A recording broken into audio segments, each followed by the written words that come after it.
Welcome folks to Learn Hittite, and today I'm going to introduce you to one of the world's most fascinating languages. Chimane-Mosetén is a language spoken in the Amazonian lowlands of northern Bolivia, and its speakers are actually perhaps most famous for having this high carb, low protein, high activity lifestyle that gives them amazing cardiovascular health and longevity.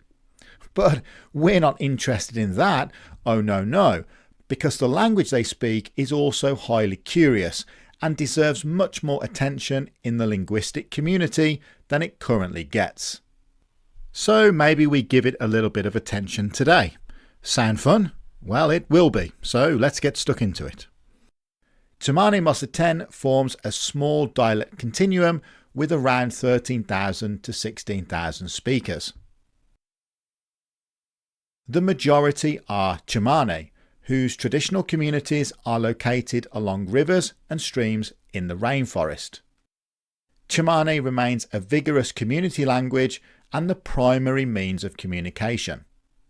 The Moseténs, by contrast, typically live a much more mainstream Bolivian lifestyle, and their language varieties are highly endangered and unfortunately in decline.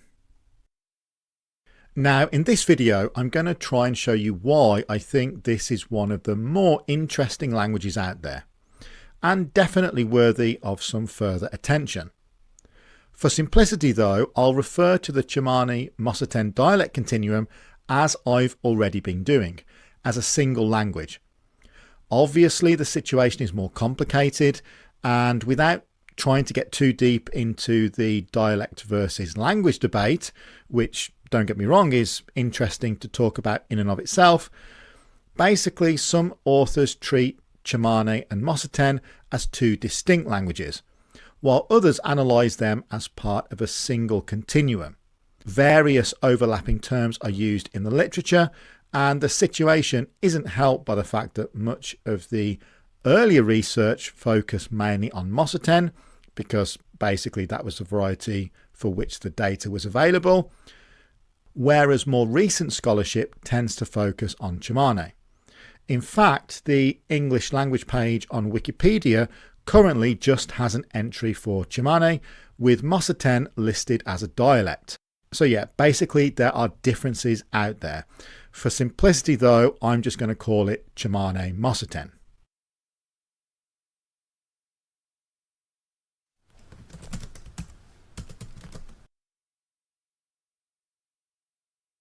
First up, something that is likely to catch the attention of any linguophile is that despite past attempts to link it to other South American languages, Chimane-Mosetén is considered unrelated to any other language family.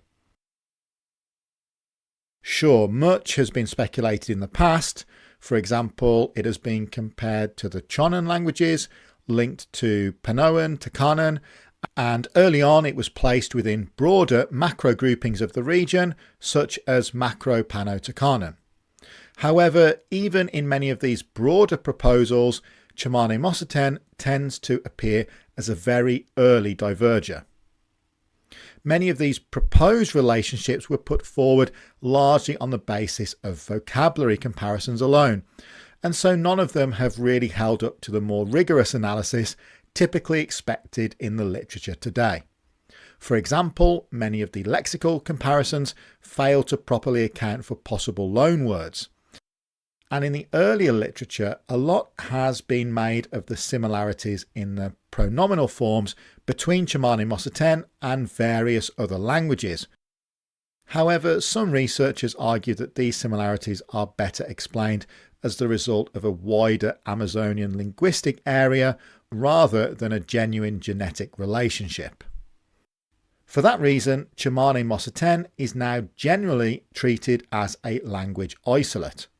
That said, more robust comparative work may still reveal something about its deeper history. And Macro-Pano-Takanan does seem to have some intriguing aspects to it, so I wouldn't be surprised if we hear more about possible connections in the future. And of course, I would love to hear your theories on its wider genetic connections in the comment section.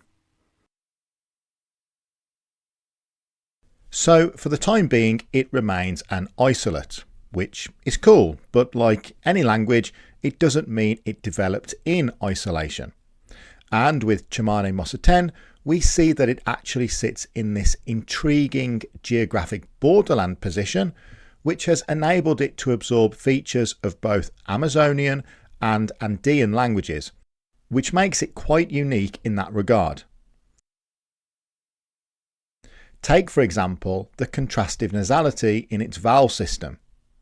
Like many Amazonian languages, it preserves a clear distinction between oral vowels and nasal vowels, a difference that can completely change the meaning of a word.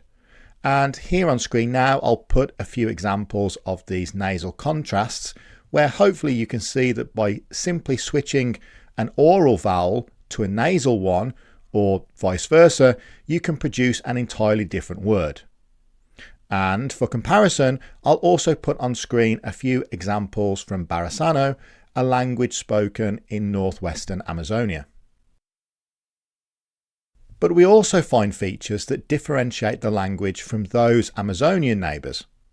For example, it lacks certain noun and adverb incorporation patterns that are common in the surrounding Amazonian languages, and it has an arbitrarily assigned gender system.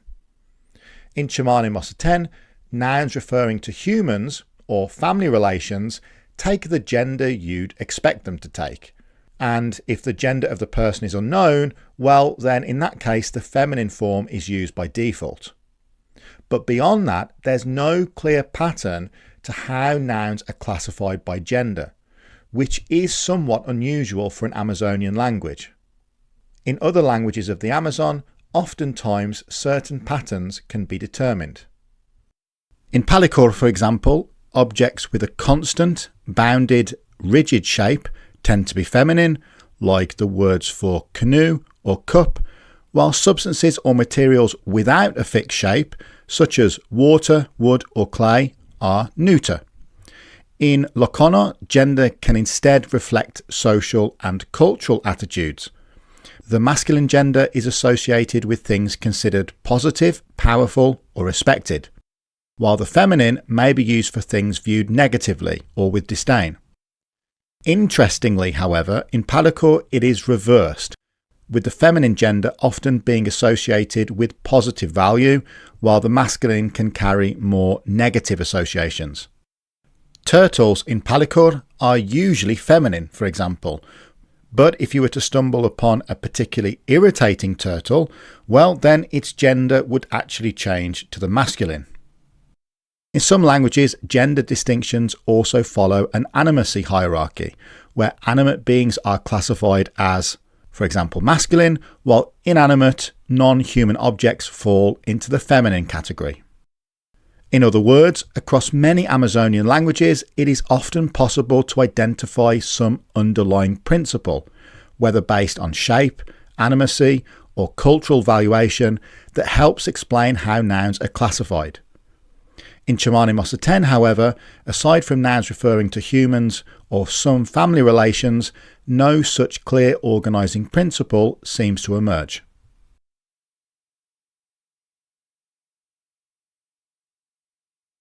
But there are also features to Chimane-Mosetén that feel much more at home in the Andes.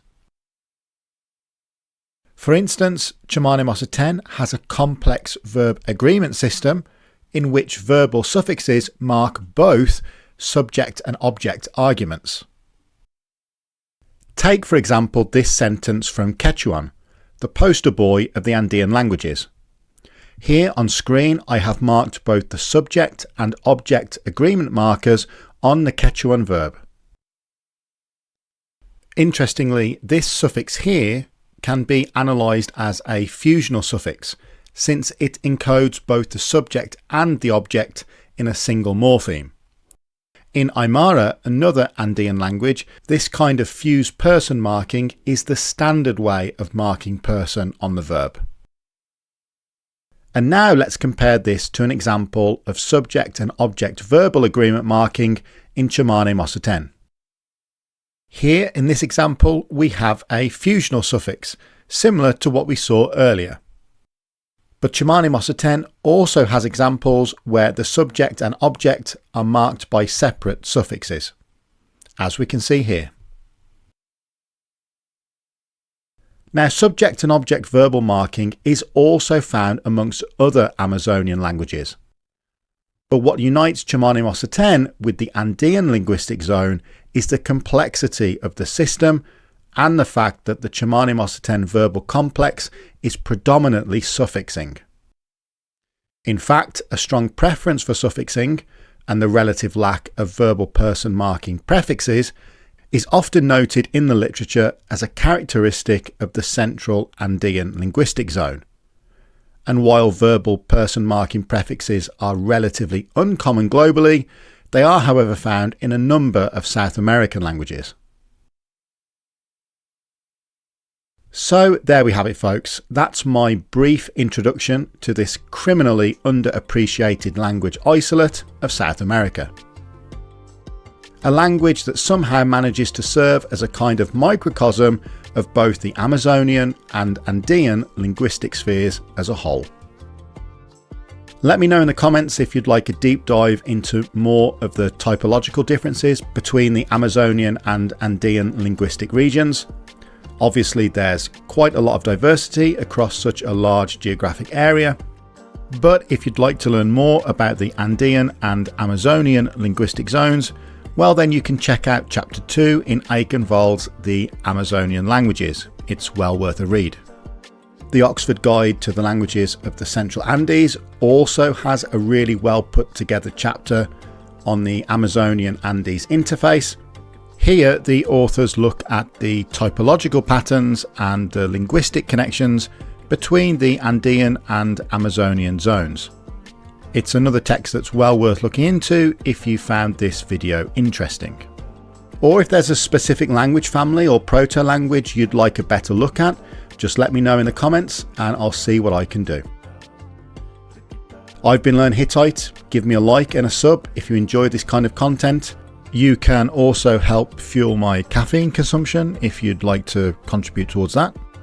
And as always, you've been a fantastic audience. Goodbye for now.